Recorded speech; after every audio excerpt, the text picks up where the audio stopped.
Hey, my name's Brian. Welcome to my garage Bible study. Today is a big day. It's a really, really big day. This is the day that this thing moves for the first time in, I don't know, 10 years, 15 years, not really sure, a long time.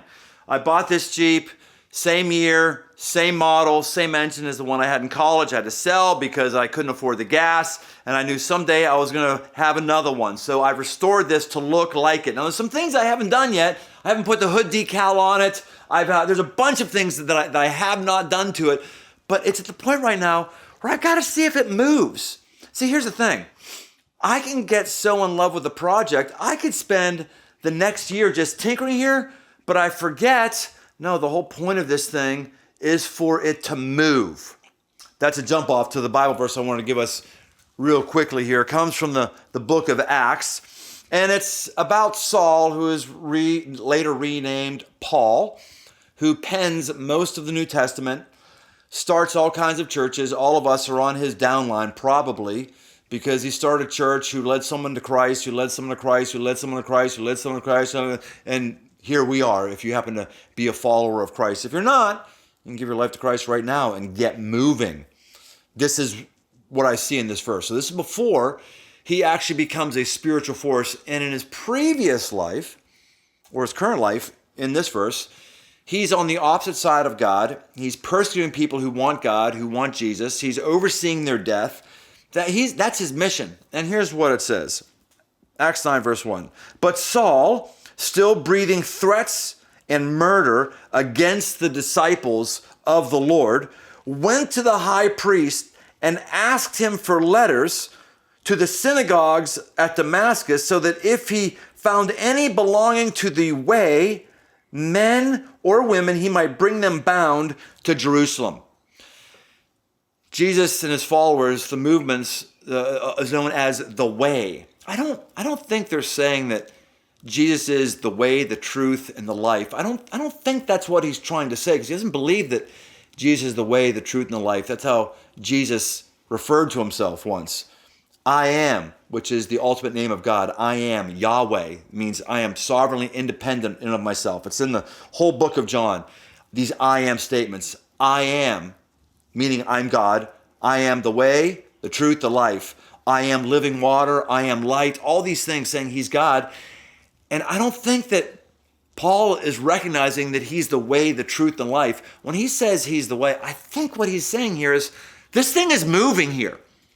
There's a way that's happening here, and he wants to get letters. He wants to set it up so we can just try to stamp out everybody who is a follower of Jesus, or as it calls here, a disciple of Jesus. There's some people who believe in Jesus, and there's some people who actually get under him and want to be little Jesuses, want to be learners of his way. That's what a disciple is. It could be anybody, not just the original 12. It can be you. It can be me.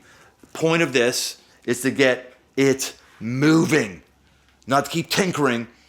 So we're going to get it moving. So first of all, you can just watch me as I do final preps to get this ready to get moving, get all my stuff ready. I'm going to double check some connections, double check some bolts. I got to take some jack stands out. I've got to just do a bunch of things because it's a big deal. And by the way, it might not even work. I've had the engine started, but I don't know if I rebuilt the transmission right. I don't know if I dealt with the transfer case right. I don't know, the axles, there's so many things. The steering, I hope I got it right, but I've done this over 2 years.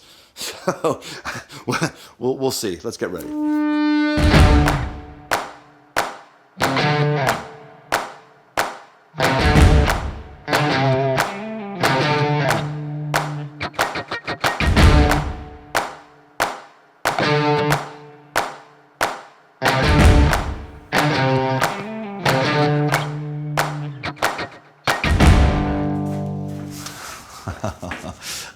I've got to get a step here. Ugh. Oh, you know what I don't have? I got in my pocket. Shift knob. Prime the carburetor.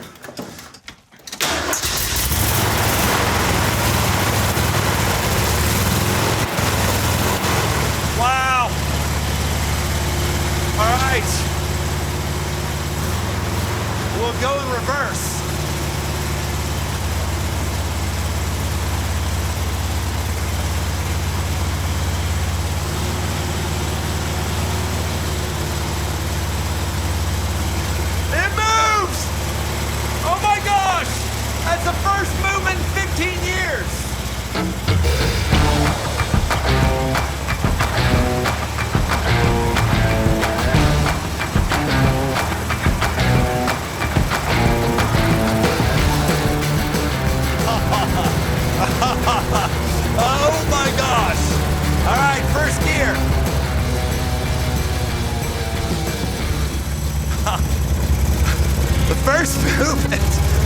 unbelievable. All right, I'm just gonna go right back in, see if it'll go in first.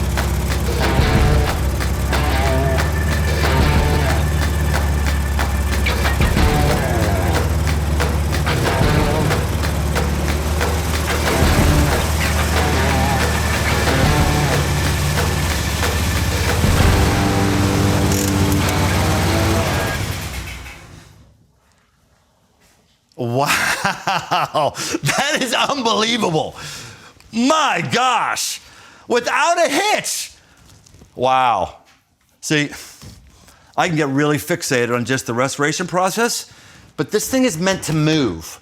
And you can get really fixated on your morality, your spirituality, shining yourself up, but you were meant to move and go someplace and be part of a movement known as the church that goes someplace. That's why you do this, to get moving. This is why you come to Christ, to get moving with your life. This is why you deal with all the difficulties, because you want to go somewhere. God isn't just into rehabbing you so you look nice, and you have the right Bible verses, but you can move someplace. So, man, maiden voyage of 10 feet, 20 feet, smashing success. This hasn't run for 10, 15 years. Everything looks to be working and running a little bit rough. Maybe I'm missing on a cylinder or something, but the brakes work, the transmission works that I rebuilt. Everything looks good. So now I'm gonna go back and I'm gonna button things up. I got this yellow tape on here, which I'm masking because I need to buff that out. I need to put my hood emblem on it that I had in college. I need to make sure everything is hyper roadworthy. I can see what that leaking thing is in the back. But I am in the success zone. That's awesome. And I hope you are too. Thanks so much. Maybe I'll see you again. Maybe I won't see you next time in the Garage Bible Study. I don't know. This might be it, but thanks for being with us.